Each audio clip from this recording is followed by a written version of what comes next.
Hey, Mr. Hickson, this is Jerry with Binsberg Technologies. It was a pleasure meeting with you today. I want to show you a few things and basically on two opposite ends of the spectrum. What we're looking at here is Listen Technologies. This is their old school version of kind of like the Telex unit, the SoundMate unit. It is a little bit more functional, feature rich, I guess you should say, compared to the older Telex, but this is an RF transmitter. This operates on 72 megahertz, very low frequency. So sound quality is a little bit sacrificed to get that long range and to get down in 72 megahertz, which is basically out of range of every other frequency, which is great for interference. But it also sacrifices some of the sound quality. But very cost effective. We've got the transmitter here, and then they did upgrade the receivers. The old receivers were the AA receivers, kind of like with the dial on the top. These are the ones that we've been doing lately.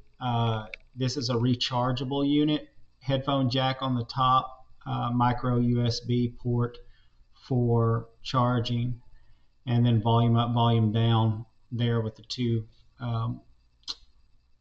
buttons on the front. Really the only thing that you can, only functional buttons or anything on the unit. So that's a nice, simple, easy way to get going with rechargeable and everything. Downside is there is not a recharging cradle.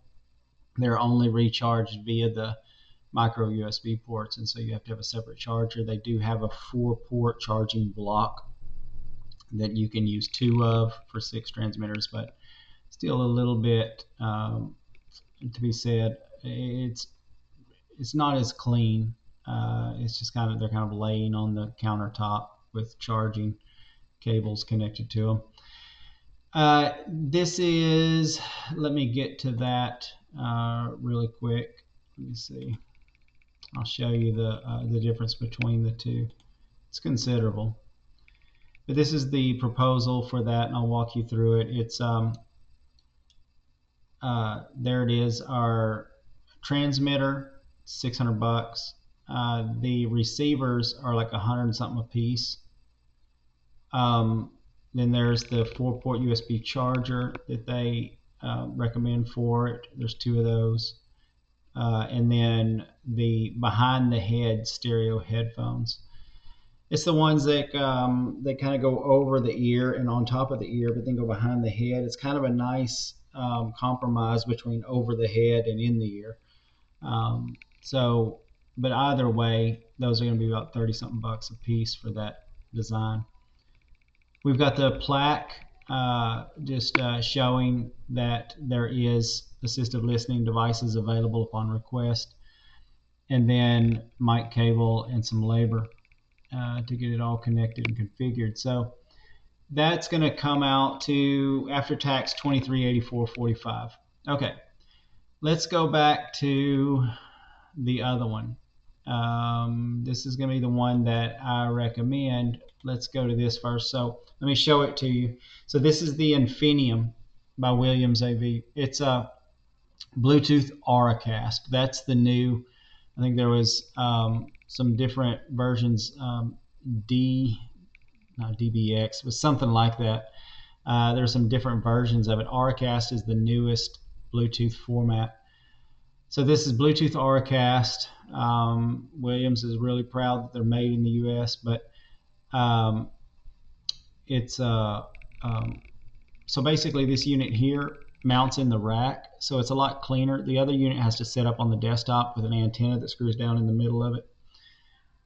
This unit goes in the rack, and then you've got this nice clean, let's see if there it is, this clean little PoE antenna that actually mounts on the wall. And on this one, it would be really nice if we ran our network cable that connects the antenna to the controller, run it under the booth and up in the wall, and actually put it on the wall behind the booth or something like that. I think that'd be kind of clean.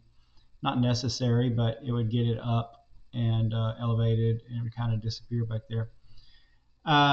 and then this is the controller here that it'll operate PoE from a switch or something like that. It's set up through the web interface and everything, but then after that, it's basically just like the other units, just analog inputs, audio inputs, and the receivers. There's the charging base, so they make this up to a 12.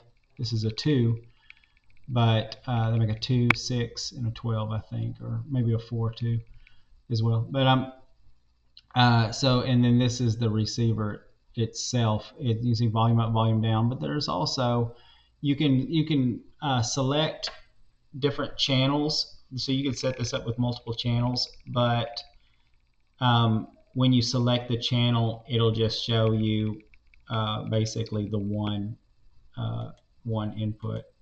So it's rack mounted. But because it's Bluetooth, Auracast is the Bluetooth, the newest Bluetooth, but it's also what new hearing devices are being designed with, is Auracast capability. So let's look at the way that breaks down. So that transmit, or the controller, see, now you've got a transmitter and a controller. The controller is 1305 and the transmitter is 1305.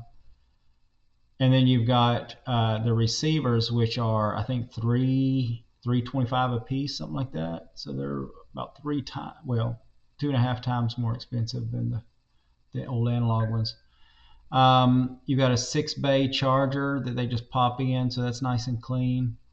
You got the same, it's Williams' version of the behind the headphones.